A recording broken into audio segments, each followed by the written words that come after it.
Amados, nós estamos num período de preparação para eleição de presbíteros, diáconos e pastores. E o pastor Felipe, que hoje está lá em, como é que é o nome do lugar lá? Paratibe, né? Pediu para nós falarmos hoje sobre o pastorado, sobre o ministério pastoral. E a igreja costuma fazer isso. A igreja presbiteriana costuma fazer isso, estas meditações, pensar sobre o assunto quando nós vamos fazer eleições, né? E é extremamente importante que a gente aprenda o que a Escritura nos ensina acerca dos oficiais da igreja. Deus tem escolhido, segundo o que está registrado na sua palavra, homens com qualidades que são para serem desenvolvidas e as quais Deus vai desenvolver através do seu Espírito Santo na vida da sua liderança. A sua liderança é feita de pecadores comuns, normais, que não tem nada diferente de qualquer irmão da igreja. E nesses 67 anos de vida na igreja, eu já tenho visto e já tenho percebido que a única diferença que há no oficialato da igreja é a unção de Deus. A unção no sentido de ser comissionado, ser convocado por Deus para fazer aquilo que Deus quer.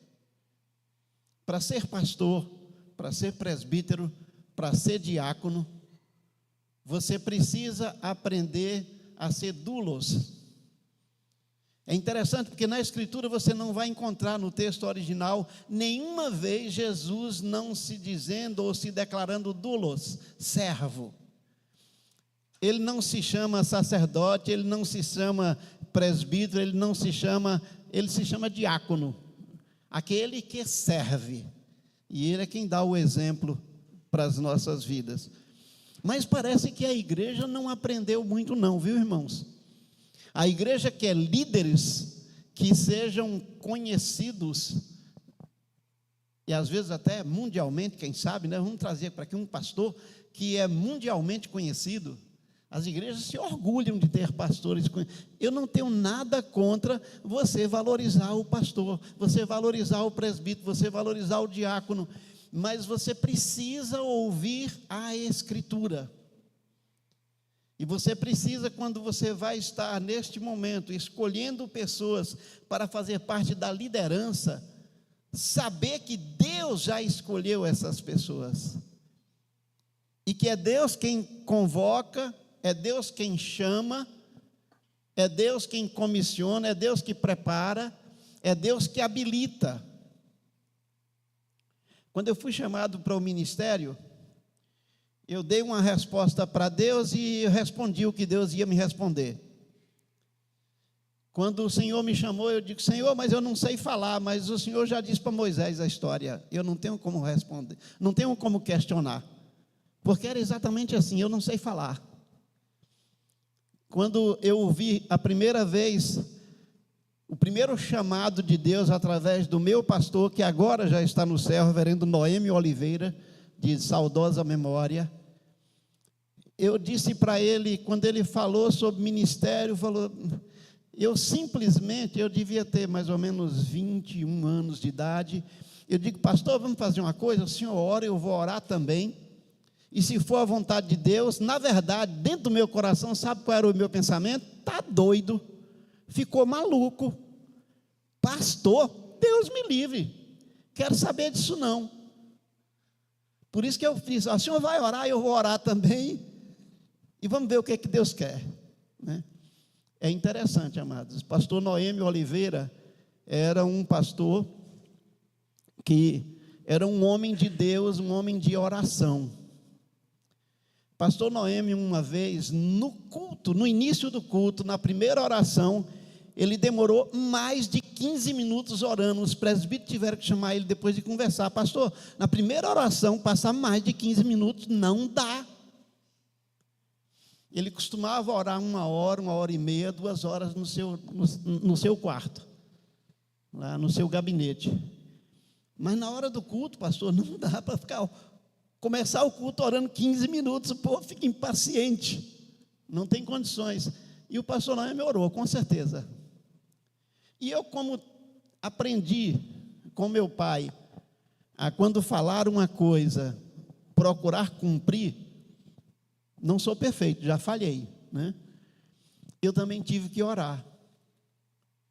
E quando eu orava, logo no começo, eu dizia: Senhor, se for a tua vontade que eu vá para o ministério, o Senhor me fala. O Senhor vai ter que me convencer.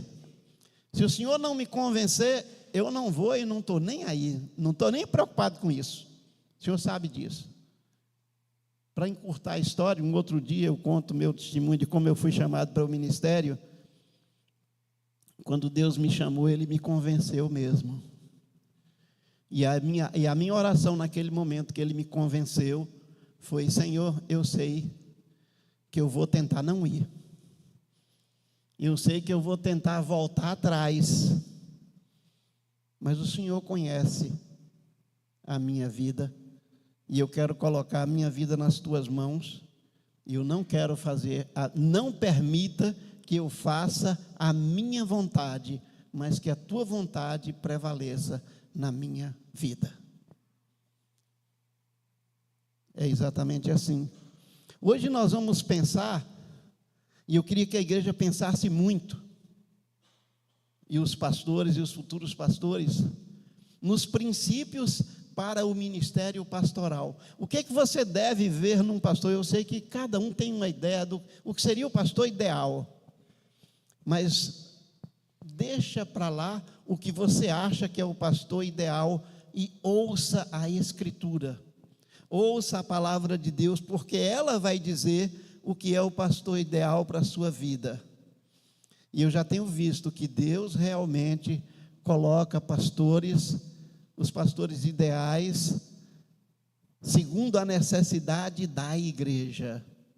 Muitas vezes os pastores ideais não são ideais pelo conceito humano, pelo conceito social, religioso, cristão. Mas eles são pastores ideais porque Deus os coloca no tempo certo, na hora certa, no lugar certo, né? Eu nasci em Ivolândia, Goiás. Quem imaginou que um dia eu ia ser pastor na Paraíba? Nunca pensei.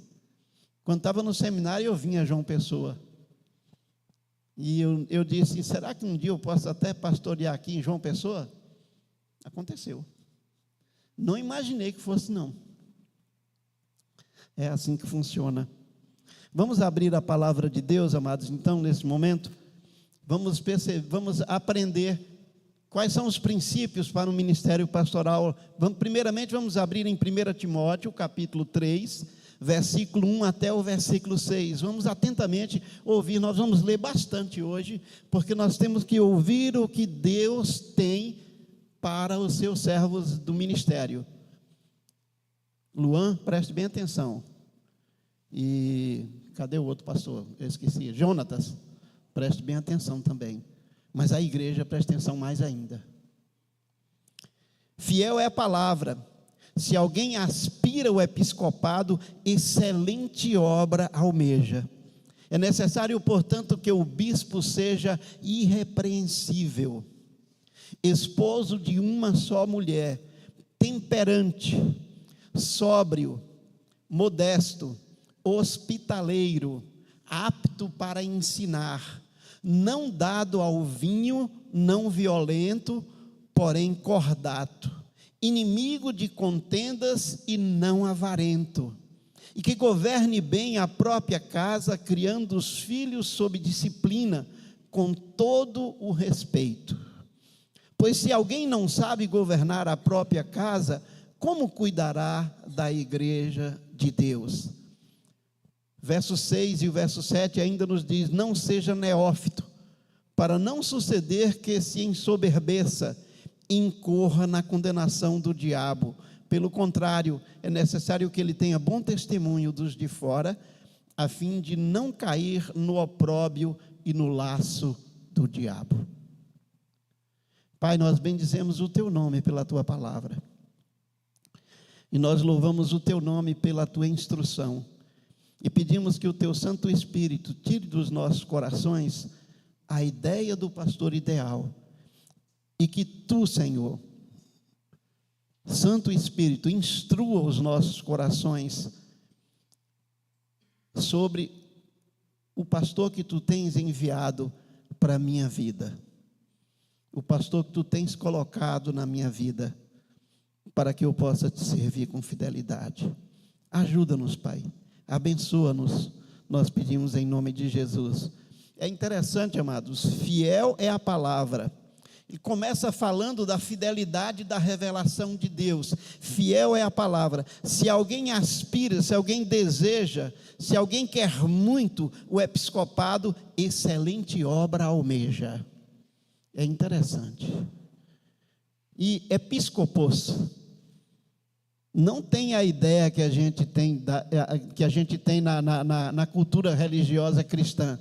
O bispo, não. Na verdade, sabe o que é o episcopos? O episcopos era o dispenseiro. Quem tem aqui mais de 40 anos sabe o que é isso. Na minha casa tinha todos os departamentos, tinha os quartos, a sala, a cozinha e tinha a despensa. A despensa era o local que se guardava os alimentos, né? O episcopos é aquele que cuida. O dispenseiro é aquele que cuida da despensa, é aquele que cuida dos alimentos que estão na despensa, para que a casa seja bem alimentada. Não tem nada a ver com um grau superior, como os cristãos dos dias de hoje pensam, né? É aquele que cuida bem de deixar um bom alimento, colocar um bom alimento na mão da dona de casa, para que ela faça uma boa refeição, para que ele possa ter sustância, né? Para que ele possa ter força, para que ele possa, a família seja saudável.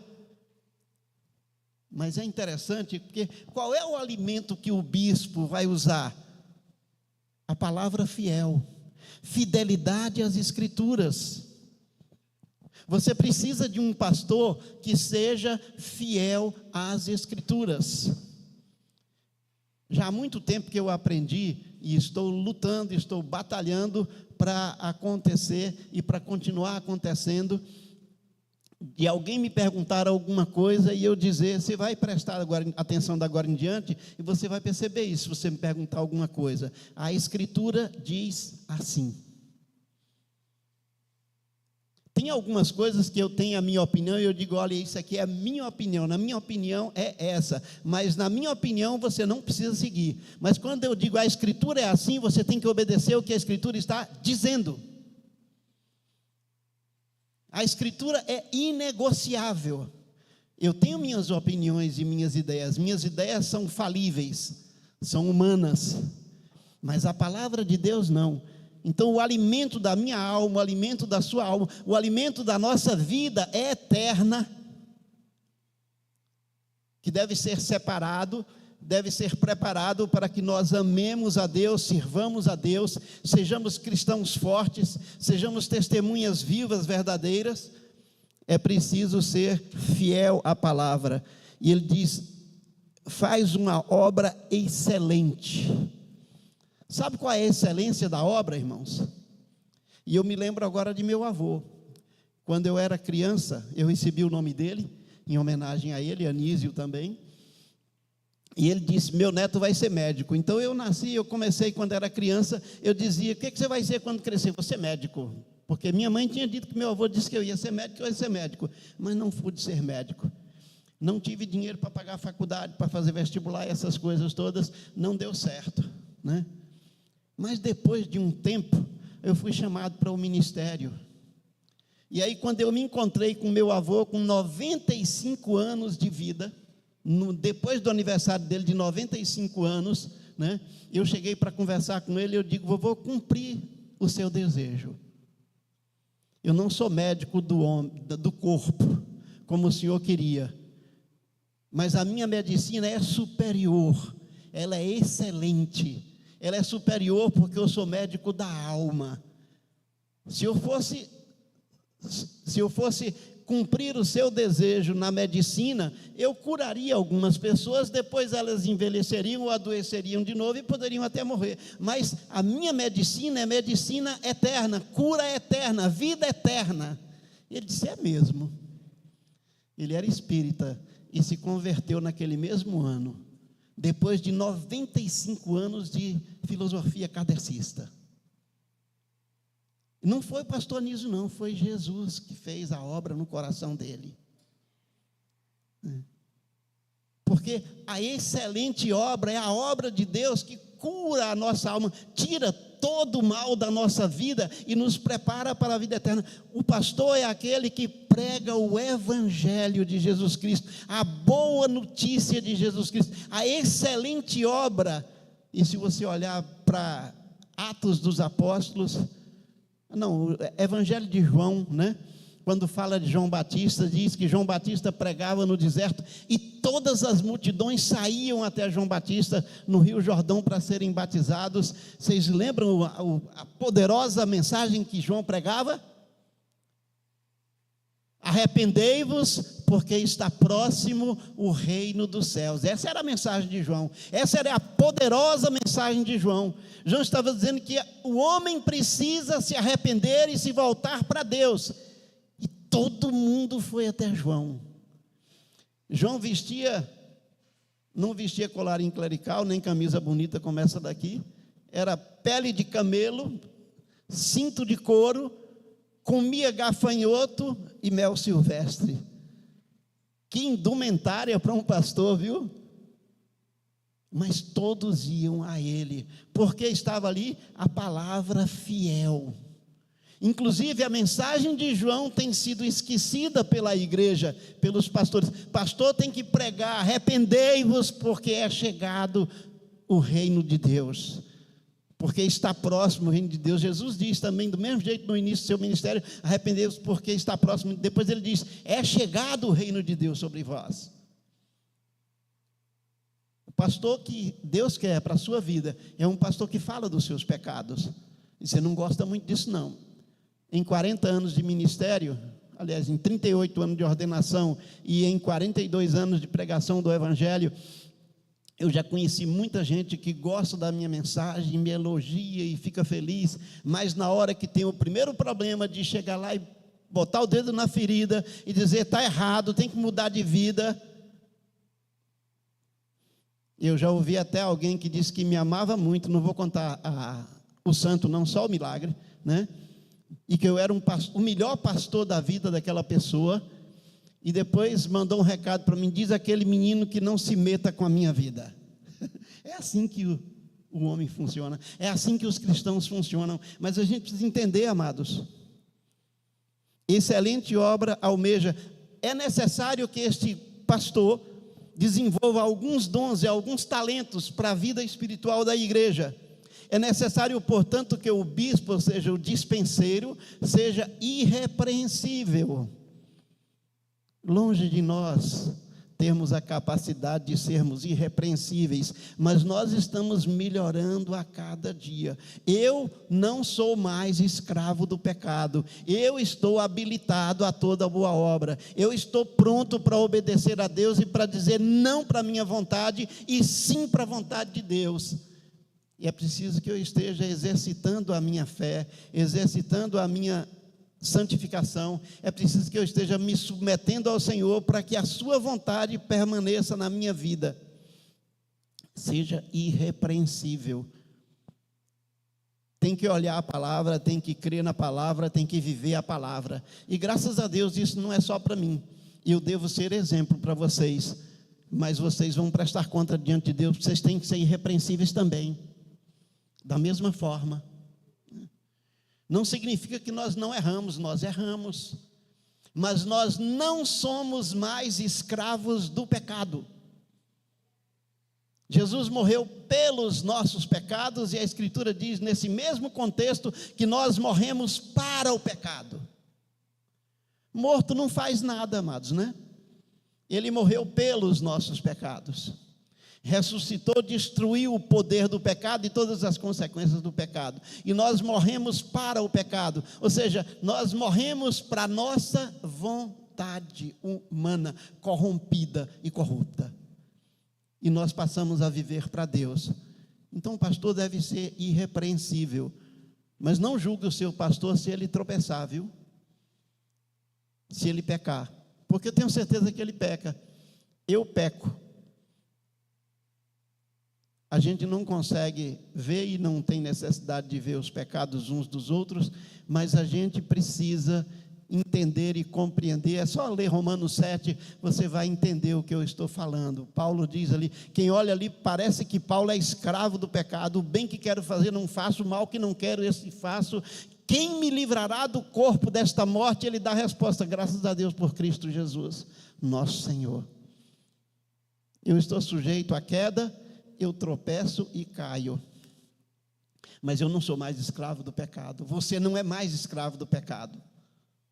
Então procurem orar a Deus para que o seu pastor seja irrepreensível, esposo de uma só mulher. Que coisa especial. Ele precisa ter o coração focado na sua esposa, amar a sua esposa, cuidar da sua esposa, cuidar da sua casa, cuidar da sua família. Esposo de uma só mulher, fiel.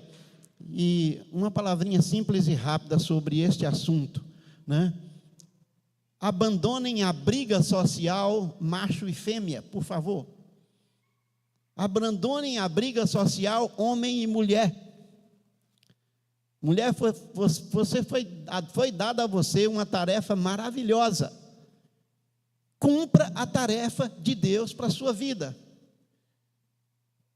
Homem, foi dada a você uma tarefa especial e maravilhosa também. Cumpra, porque os homens, desculpem, não tem outra palavra, os homens estão ficando frouxos nessa questão de cuidar, de ser líder da sua casa. E quando eles não lideram, as mulheres têm que liderar, porque a casa não pode ficar sem líder. E ser líder não é ser tirano. Ser líder é liderar. Eu acho fantástico quando eu ouço na Escritura que Sara chamava Abraão de Senhor. Mas era a cultura daquela época, queridos. Não é para hoje. Não é para Keila me chamar de Senhor. Se fosse no tempo do meu avô, era. Isso não tem muito tempo, não. Era a cultura daquela época, era a atitude de respeito. Se um grupo de homens estivessem conversando naquela época, e uma mulher chegasse e conversasse no meio daqueles homens, ela era considerada uma mulher sem princípio, sem caráter. Qual era a mulher que ia querer isso? Nenhuma. A gente é apanhado pelas ciladas da sociedade, dos costumes sociais, e queremos trazer isso para o contexto das Escrituras, e achamos que Paulo é machista, Jesus é machista, Deus é machista.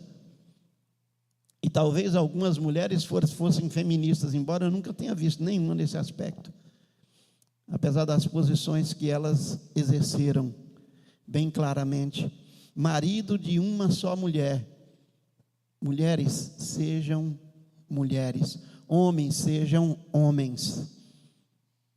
Não deixem que a ideologia humana pervertida, corrupta, influencie na vida de vocês. Vocês são crentes no Senhor Jesus Cristo. Marido de uma só mulher, temperante. Eu tenho experimentado isso de vez em quando em casa. Temperante é tempero certo na comida. Uma comida com muito sal fica meio complicado. De vez em quando acontece lá em casa. Eu coloco muito sal e complica na hora de comer. Como eu gosto muito de comida, às vezes eu como com muito sal mesmo, mas depois preciso ficar tomando água. É complicado. Coloque o tempero certo na quantidade certa. Temperante. Guarde o seu coração, guarde as suas emoções, guarde os seus sentimentos, para você ser equilibrado. Para você ser equilibrado. Mantenha equilíbrio na sua vida. O pastor tem que ser equilibrado. Os oficiais da igreja precisam ter equilíbrio, precisam ser temperantes, sóbrio. A sobriedade não tem a ver só com não ficar embriagado, não estar bêbado, não, viu, amados? A sobriedade tem a ver com o domínio dos sentimentos. Eu sou sanguíneo. Antigamente, se alguém dissesse é pau, eu dizia é pedra. Se dissesse é pedra, eu dizia é ferro. Se dissesse é ferro, eu dizia é aço. Ou seja, a resposta era sempre um pouquinho mais forte. Hoje eu fui temperado. Graças a Deus. Se alguém disser é pau, eu digo, deve ser. A gente aprende a viver. A gente precisa aprender a viver. Como líderes, a gente precisa ter controle das nossas emoções, controle dos nossos sentimentos. E isso você só aprende com você mesmo. Essa é uma receita real. Você só aprende a ser sóbrio consigo mesmo. O exemplo dos pais nos filhos é sempre muito importante, mas o exemplo dos pais não fazem isto acontecer na vida dos filhos. Pode influenciar, mas se os filhos não seguirem e não trabalharem nas suas próprias mentes, seus próprios corações para serem sóbrios, eles não conseguirão. Mesmo com toda a sobriedade dos pais. Eu digo isso porque lá em casa, meu pai era tão calmo, tão tranquilo, que minha mãe falava dele de vez em quando isso. Se o mundo desabar, seu pai só descobre 2, 3 dias depois. Tamanha era a calma daquele homem, a passividade, a tranquilidade daquele homem. Já a mamãe era sanguínea, era agitada. Ela era do meu jeito, quando começa a fazer uma coisa, só para quando termina. E a gente precisa ser temperante, a gente precisa ser sóbrio, ter equilíbrio nas nossas vidas, ser modesto. Quem cresce e se orgulha, Deus resiste aos soberbos, mas aos humildes revela a sua glória. As pessoas mais inteligentes, as pessoas mais capazes, as pessoas mais sábias que eu conheci na minha vida, eram pessoas modestas. Ser modesto é ter a capacidade de enxergar sua própria virtude, sem se exaltar, ter capacidade em ver a virtude do outro e se alegrar com a virtude do outro, ter a capacidade de ver as suas próprias fraquezas e ficar preparado em reconhecer a sua fraqueza e procurar mudar, e ter a capacidade de ver a fraqueza do outro e estender a mão, ser amoroso, ser cuidadoso, ser carinhoso com o outro, contra o pecado, mas a favor de trazer o outro, a favor de amar o outro como a palavra nos ensina. Ser hospitaleiro. Diz que é difícil isso aqui, viu? Mas não é não. Tem pessoas que são hospitaleiras por natureza. Hoje em dia, a gente pode ser hospitaleiro também. Eu acho até que eu gosto mais, embora não seja errado, não é errado fazer como fazem hoje em dia. Mas eu preferia antigamente, que quando você ia para uma igreja pregar numa série de conferência, ia para a casa do pastor, para a casa do seu amigo, ali você conversa com ele, você ora com ele, você conhece a família dele. Hoje em dia bota no hotel. Não, o pastor tem que ter conforto. Não sou contra o conforto de jeito nenhum, mas perdeu-se essa capacidade de você chegar num canto e você conhecer o outro, você orar pelo outro, você até perceber e até ter uma palavra para o outro, porque você está convivendo com ele ali.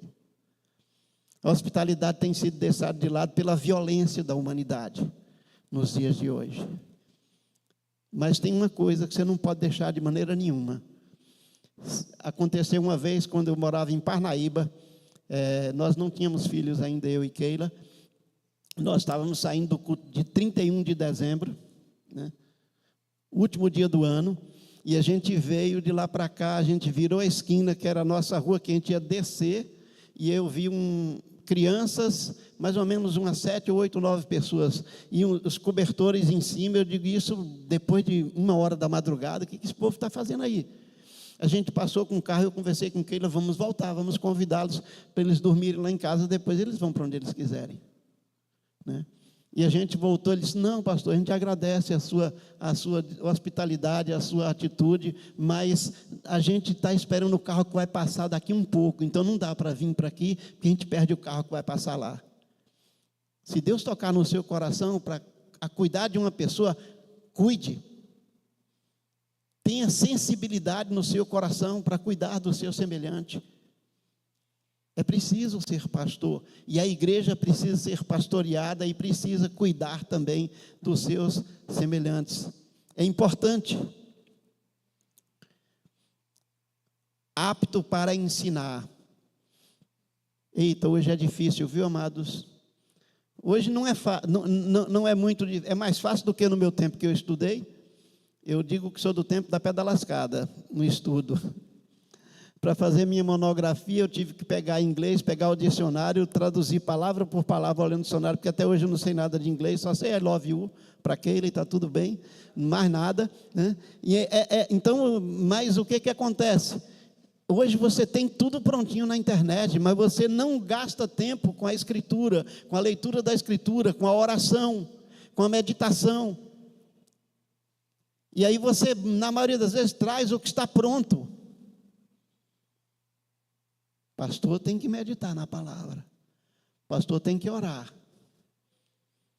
Para ter fogo, e aí fogo não é o fogo dos movimentos religiosos, é o poder e a autoridade da palavra, e ela independe da voz de quem está falando, ela independe da técnica de quem está pregando, porque a palavra de Deus é fogo consumidor mesmo, ela consome o que é mal e ela purifica o que é bom, para a glória do Deus eterno, com certeza. Então, tem que ser apto para ensinar, não pode ser alguém que não tem conhecimento.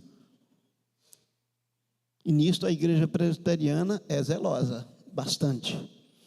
E é reconhecido pelas outras igrejas irmãs que ela é uma igreja bastante zelosa. E lamentavelmente nos nossos dias, amados, eu sei, porque eu tenho convivido com muitos colegas e muitos amigos pastores, né? E eu sei. E eu vi um dia desse atrás, não, doutrina não é tão importante, o importante é a gente estar junto, importante é a comunhão, importante é um culto animado, um culto agradável. Na hora eu não falei, mas eu pensei, agradável a quem? Ao meu coração? À minha mente? Aos meus sentimentos? Ou agradável ao meu Deus? Eu estou aqui cultuando a comunidade ou estou cultuando o Deus eterno, todo-poderoso? A minha palavra tem que honrar e exaltar o nome do meu Deus. Não dado ao vinho. Graças a Deus não tem nenhum bêbado no pastorado ministerial, pelo menos dos que eu conheço, né? Não é para se embriagar com vinho. Não violento, aí já é problema, viu? Tem misericórdia, Jesus. A gente não pode ser violento, o pastor não pode ser violento, os maridos não podem ser violentos, e as mulheres também. As mulheres também não podem ser violentas. Eu vi uma história lá no avivamento da África, em que uma mulher era espancada pelo marido, mas quando ele bebia, ela devolvia o espancamento. Ela batia nele também. Quando ele chegava bêbado, ela descontava. E um dia ela se converteu. E quando ele chegou bêbado, ela cuidou de lavar os pés dele, lavar o rosto dele, lavar as mãos, botou sopa quente para ele tomar, e ele ficou olhando para ela assim, com aquela cara diferente. O que está acontecendo com essa mulher? Resumindo a história, porque não é muito longa a história, ele disse: o que está acontecendo com você depois que ele estava sóbrio? Por que você me tratou daquele jeito? Você me recebia com pancada E agora, ela disse, agora você me ouça só um pouquinho. É porque eu conheci uma pessoa. Ele disse, você quer morrer, mulher? Você conheceu uma pessoa? Não, e eu quero que você vá lá para você conhecer também. Ele disse, eu tenho que conhecer, porque uma pessoa que faz uma transformação tão grande na sua vida, deve ser alguém importante. E chegou lá, ele conheceu, e ele entregou a vida dele a Jesus também. A gente precisa ser sóbrio, a gente precisa ser não violento, cordato, ser cordial, atender, dar atenção. Cuidado com isso, viu, irmãos? Porque eu mesmo já fui achado como alguém que era extremamente orgulhoso, porque no meio andando na cidade, lá na Bahia, muito longe daqui, né, eu passei por uma irmã quase esbarrando nela, mas não a vi. Ela ficou com raiva de mim por mais de um mês, porque eu tinha passado quase esbarrado nela e não tinha cumprimentado ela, mas eu não a vi. Isso pode acontecer. Isso pode acontecer. Então a gente precisa, que se você acontecer alguma coisa, passar e não te ver, vai lá e conversa. Vai lá, o que aconteceu, pastor? Ficou rico, pastor? Não fala mais comigo, não? Mas o orgulho daquela irmã era tão grande que ela ficou com raiva de mim por um mês, por um bom tempo. É assim, irmãos. A gente precisa ser cordato. Inimigo de contendas. Banir a fofoca do meio das nossas vidas. Não aceitar contenda. O diabo bota contenda no meio da igreja e a gente tem que ser pacificador, destruidor de contendas, não avarento, não apegado a riquezas, não apegado a bens. Eu cheguei aqui em João Pessoa ainda com um Fusquinha, um Celta e uma moto.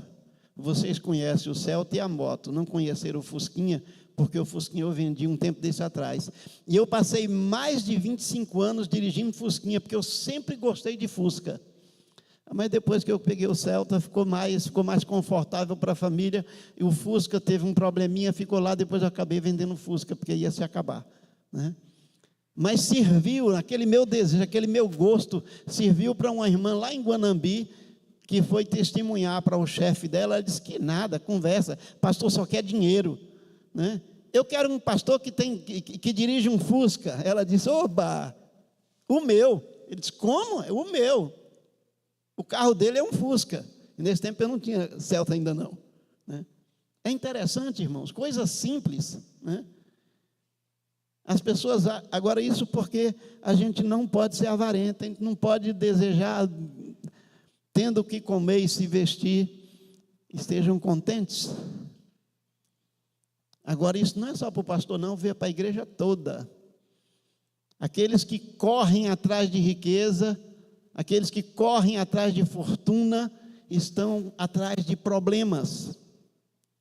E que governe bem a própria casa, criando os filhos sob disciplina, com todo respeito. Eu tive um probleminha, alguns problemas um tempo desse atrás. Há mais ou menos uns 7 anos, meu filho deixou de frequentar a igreja. E eu achei que esse versículo aqui estava dizendo que eu não estava apto para o ministério. Eu tive meu conflito, eu tive que orar, eu tive que pedir. Mas depois eu fui prestar atenção no versículo, que governe bem a sua própria casa e crie os filhos sob disciplina. Já está com 29 anos, já era um homem, quando ele se afastou do Senhor. Não é mais minha responsabilidade. Eu criei diante do Senhor, levei até o tempo que eu pude na casa do Senhor. E ele ouviu a palavra do Senhor. E agora a igreja tem orado por ele para que ele se converta, para que Deus o abençoe. Então, filhos que são cuidados. Aqui não tem a ver com marmanjos barbados que abandonaram o ministério, porque eu conheço pessoas, eu conheço irmãos, pastores, presbíteros, diáconos e crentes que acham que aquele pastor não serve para a sua igreja, porque afinal de contas o filho dele está desviado, o filho dele está nas drogas, o filho dele é ladrão, o filho dele faz isso, aquilo, outro. E o cabo é um marmanjo, já é um homem, mas ainda é o filho do pastor. Cuidado, irmãos. A gente precisa ter cuidado. Pois se alguém não sabe governar a própria casa, como cuidará da igreja de Deus? É importante para nós estarmos atentos para isso. Cuidar da igreja de Deus é como cuidar da própria casa. A Escritura diz que eu tenho que tratar os idosos como a pais, as idosas como a mães, aos jovens como a irmãos e aos pequenos como a filhos. Esse deve ser o conceito da vida pastoral. Com toda modéstia e respeito, com amor. Versículo 6, irmãos, diz: não seja neófito, ou seja, não seja ignorante, não conhecedor da doutrina, do ensino. Por quê? Para que não suceder que se ensoberbeça e incorra na condenação do diabo. Alguém que tem pouco conhecimento e assume o ministério, o presbiterato, o diaconato, recebe um cargo de dignidade e honra na igreja, pode se achar melhor do que os outros. Pelo contrário, aquele que cresce no Senhor, aquele que se aperfeiçoa no Senhor, sente-se quem de fato ele é, servo inútil, porque fez apenas aquilo que era necessário. Não se sente maior. Não é dominador dos que foram confiados a ele, de maneira nenhuma. Então, não deve ser neófito, para não cair na condenação do diabo. Qual foi a condenação do diabo, irmãos? Soberba, arrogância. Ele queria ser igual a Deus. Ele queria tomar o lugar de Deus. Não dá, não funciona. Não é assim que acontece, de maneira nenhuma. Vamos ver Tito 1, de 1 a 4. Eu acho que vamos ter que trazer um pouquinho, diminuir um pouquinho da quantidade de texto que eu tenho aqui. Tito 1, de 1 a 4, diz o seguinte, irmão: Paulo, servo de Deus e apóstolo de Jesus Cristo, para promover a fé que é dos eleitos de Deus, e o pleno conhecimento da verdade segundo a piedade, na esperança da vida eterna, e o que o Deus que não pode mentir prometeu antes dos tempos eternos, e em tempos devidos manifestou a sua palavra mediante a pregação, que não foi confiada por mandato, aliás, que me foi confiada por mandato de Deus, nosso Salvador. A Tito, verdadeiro filho, segundo a fé comum, graça e paz da parte de Deus e de Cristo Jesus, nosso Senhor. O pastor prega, o pastor anuncia, a missão dele é pregar a palavra. Ele tem que desenvolver aquelas qualidades e ele tem que ser um pregador do evangelho. Ele primeiro tem que ser servo de Deus, apóstolo de Jesus Cristo. Para quê? Para promover a fé dos que são escolhidos por Deus, no pleno conhecimento da verdade segundo a piedade. Queridos, na doutrina a gente apanha muito, no estudo doutrinário a gente apanha muito, porque a gente corre muito para os ensinos doutrinários, para a teologia bíblica, ou para as teologias criadas pela teologia humana. A gente precisa realmente aprender a teologia da palavra. E a teologia da palavra é simples, amados, viu? A teologia da palavra não tem muita coisa, não. Quando eu tinha mais ou menos 15 anos de ministério, eu aprendi uma coisa, uma forma de testemunhar o evangelho chamado evangelismo explosivo. 2 interrogações que de vez em quando eu tenho aqui, algumas pessoas já viram e já me perguntaram o que significaram e já ouviram, né? E eu tive muito conflito quando eu aprendi aquele método de testemunhar de Cristo, aquele método de evangelizar, porque era a mesma coisa, e eu dizia, caramba, eu vou evangelizar com os irmãos, eu vou ensinar os irmãos a evangelizar, mas como é que vai ser? Eu vou falar sempre a mesma coisa? Não tem coisa mais difícil do que você falar a mesma coisa de forma diversa. Falar que Jesus é o Salvador, a mesma verdade todos os dias. Todas as vezes que eu preguei aqui, eu disse que Jesus é o Salvador. Todas as vezes que eu anunciei, eu disse que Ele é o nosso Redentor, que Ele nos amou, que Ele morreu por nós. Todas as vezes que você prega o Evangelho, você tem que estar cuidando dos escolhidos de Deus, para o conhecimento da verdade e da piedade, para serem piedosos, para serem mudados, para serem transformados, para a esperança da vida eterna de que Deus não pode mentir e prometeu antes dos tempos eternos. Podem brigar com a teologia, porque eu já briguei, já venci a briga, né? Deus me escolheu antes da fundação do mundo. E eu vou aí para Spurgeon, né? O grande pregador da Inglaterra. Porque se ele me escolhesse depois de eu nascer, ele jamais me escolheria, porque ele sabe que eu sou. Ele me escolheu antes de nascer, porque ele quis me escolher. Mas talvez, como Paulo, eu possa dizer, eu sou o pior dos pecadores. Quando eu digo o pior dos pecadores, quando Paulo diz que ele era o pior dos pecadores, não era o tipo de vida de pecado que ele vivia, não. É porque Paulo tinha consciência que quem tropeça num iotio é culpado de todos. Não é menos pecador do que ninguém. O salário do pecado é a morte. O dom gratuito de Deus é a vida eterna em Cristo Jesus, nosso Senhor. É este o evangelho que tem que ser pregado, é esta palavra que tem que ser anunciada. Existe nos dias de hoje muita mensagem que é para aumentar o ego da igreja. Vocês são filhos do rei, vocês são príncipes, a vida de vocês é só bênção. Até dá para desconfiar aqueles que não têm a vida muito especial e muito maravilhosa, se é crente mesmo de verdade ou não. Não funciona assim, irmãos. Não funciona assim, de maneira nenhuma. É muito especial a gente saber que Deus ensinou para nós que, como pastores, nós temos que cuidar do povo dele. Cuidar daqueles que Jesus comprou com o seu próprio sangue, deu a sua vida por você. Ele entregou a sua vida por você. Não foi pelo seu marido, pela sua esposa, pelo seu filho, ele deu a sua vida por você.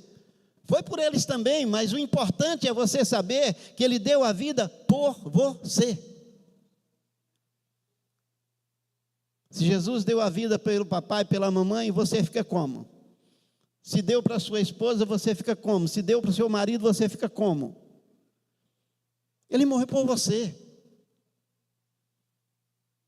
Nós temos que nos apropriar desta bênção, e a mensagem do Evangelho tem que ser para que as pessoas conheçam, para que os homens conheçam e saibam, inclusive, que não é a mensagem verdadeira, bíblica, evangélica, o verdadeiro evangelho que vai mudar e transformar as pessoas, é o Espírito Santo de Deus. É Ele que me convence do pecado, da justiça e do juízo.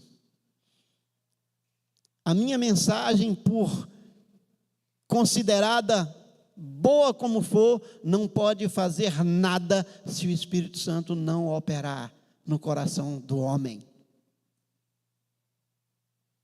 Por isso que quando eu perguntei ao Senhor, eu digo: Senhor, eu não sei falar, mas eu já sei que o Senhor respondeu a Moisés, então vou ter que aprender a falar. E graças a Deus eu aprendi a falar. É muito interessante, amados. Na esperança da vida eterna que Deus, que não pode mentir, prometeu antes dos tempos eternos: eu, quando morrer, vou para o céu.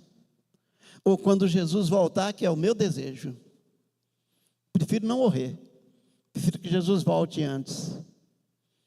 E essa chance pode acontecer ainda. Está começando a ficar perto do dia da partida, né? Mas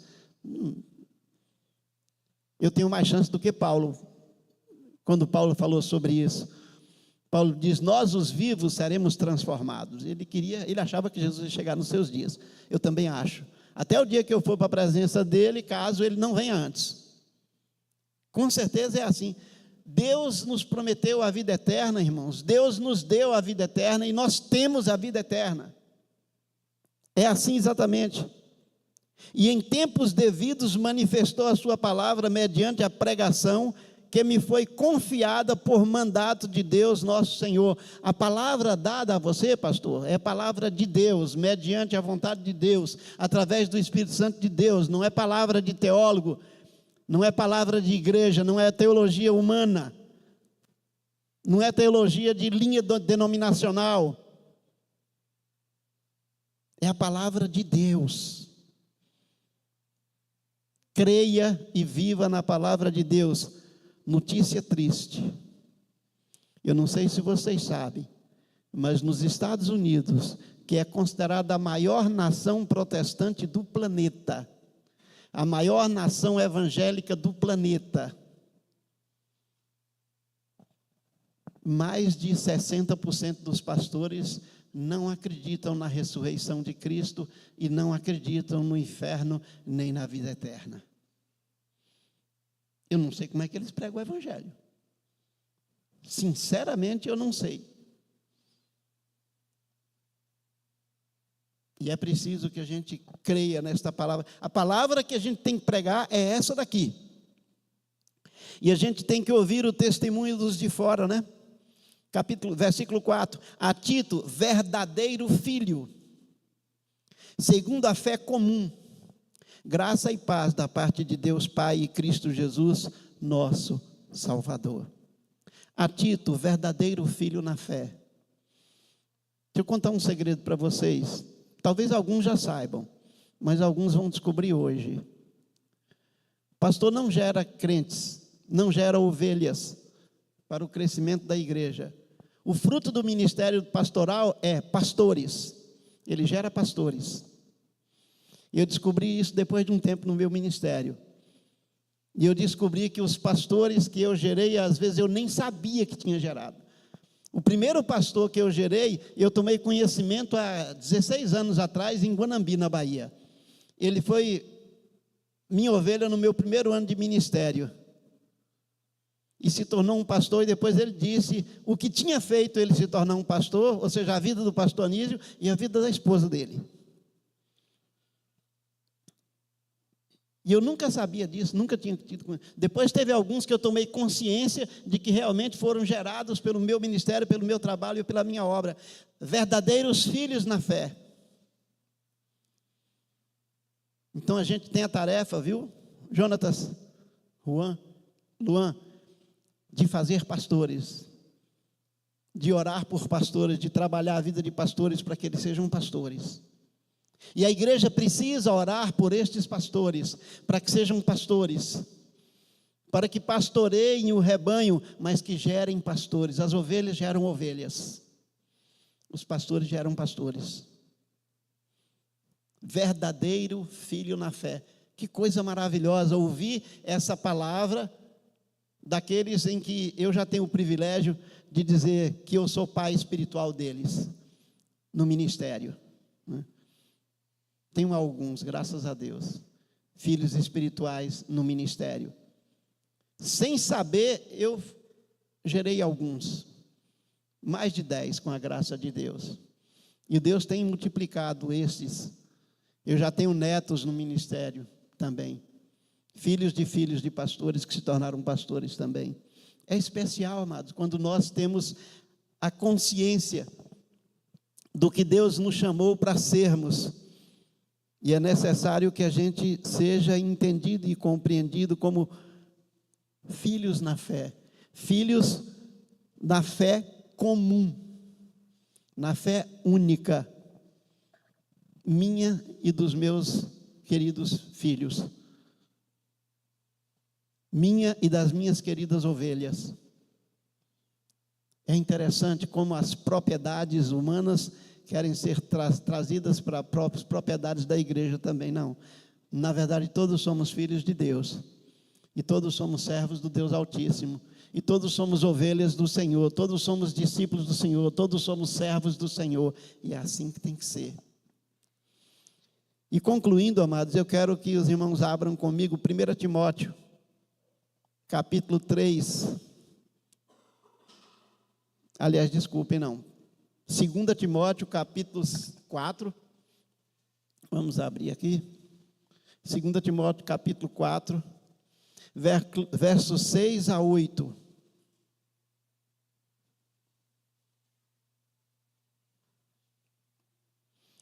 Eu estou em 1 Timóteo, por isso que eu achei que estava errado o versículo. 2 Timóteo, capítulo 4, versículo 6 a 8. O pastor tem que ter essa visão. Tem que ter este princípio na sua vida.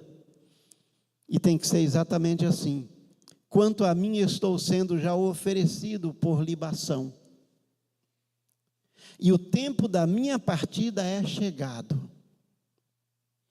Combati o bom combate. Completei a carreira, guardei a fé.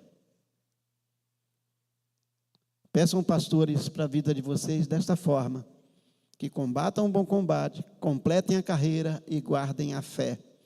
Já agora a coroa da justiça me está guardada, a qual o Senhor, reto juiz, Senhor Jesus, me dará naquele dia.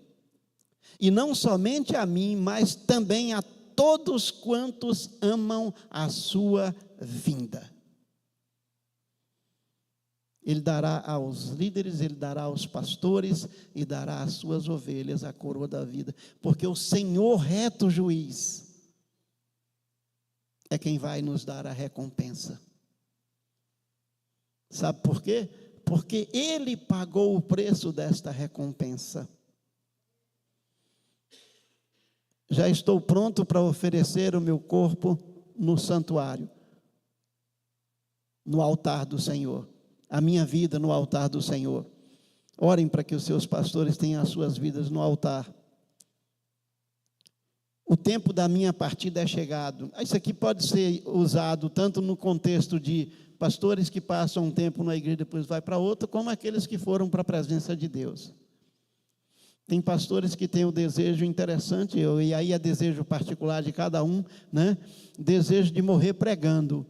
Eu peço a Deus que não aconteça isso comigo não, porque a igreja não é complicado, deve ser bem complicado para a igreja. O pastor está pregando, cai e morre.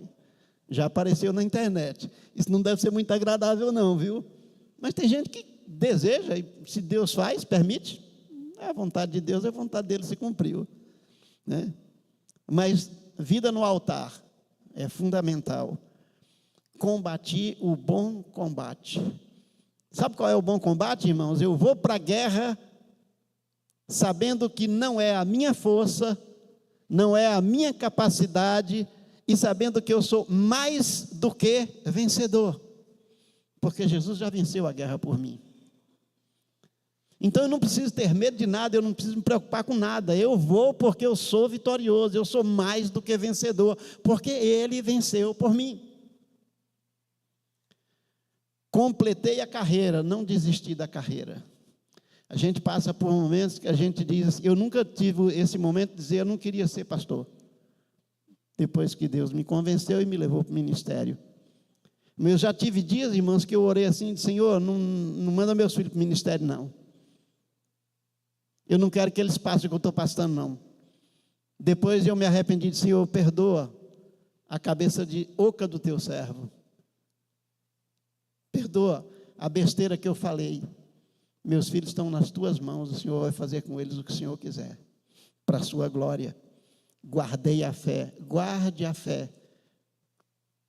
Fé, irmãos, é a certeza das coisas que se esperam, e a convicção de fatos que se não veem. Vê que é esperança. Se você vê, como espera? Certeza do que espera, convicção do que se não viu. Eu tenho certeza que eu vou para o céu. E eu tenho convicção que Jesus é o meu Salvador e o meu Redentor. Eu não vi Ele morrendo na cruz, mas eu tenho certeza que Ele morreu por mim lá. E eu tenho certeza que o capeta perdeu essa guerra há muito tempo. Ele está derrotado. E eu louvo a Deus por isso, porque eu tenho o privilégio de pregar este evangelho para os homens conhecerem essa graça. Guardei a fé. Já agora a coroa da justiça me está guardada, a qual o Senhor, reto juiz, me dará naquele dia. Mas não somente a mim, mas a todos quantos amam a sua vinda, todos quantos esperam a sua vinda. amam a sua vinda. Vai ser maravilhoso quando ele voltar. Os anjos tocarem as trombetas e a gente for arrebatado para ir para a presença de Deus. É maravilhoso. Combati o bom combate, completei a carreira e guardei a fé. Que Deus nos abençoe, amados. Que sejamos fiéis em todas as coisas e que possamos orar a Deus para que possamos eleger pastores e presbíteros segundo a vontade de Deus. E mais uma pequena informação. Às vezes eu já ouvi, como no ministério presbiteriano, eleição pastoral, eleição de presbítero, eleição de diáconos. Mas já está tudo escolhido, os irmãos já estão combinados, já combinaram. Pode até ser assim, mas não deixem de orar. Orem todos os dias para a eleição e orem todos os dias depois da eleição. Porque as orações de vocês é que vão sustentar o ministério desses pastores, desses presbíteros, e a vida desses presbíteros e desses pastores, para que o nome de Deus seja glorificado. Louvado seja Deus.